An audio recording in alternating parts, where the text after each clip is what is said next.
called liquid density. Let me can see one more. Lemon, right? Yes. Miss Maya, come.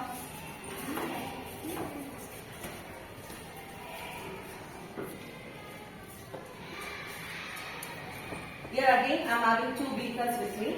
These two beakers again filled with water. Now, what we are all conducting the activities, those are all related to the density concept, and right? You can see now she is going to put a lemon in the beaker which is left to her. You can see that. Now she is going to put one more lemon into the beaker which is right to her.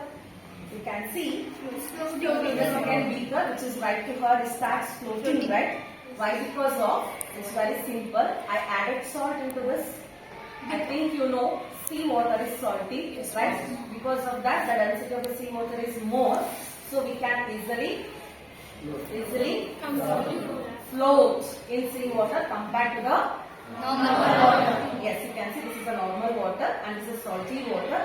When I add salt to the water, its density goes on increasing. So it is getting simple.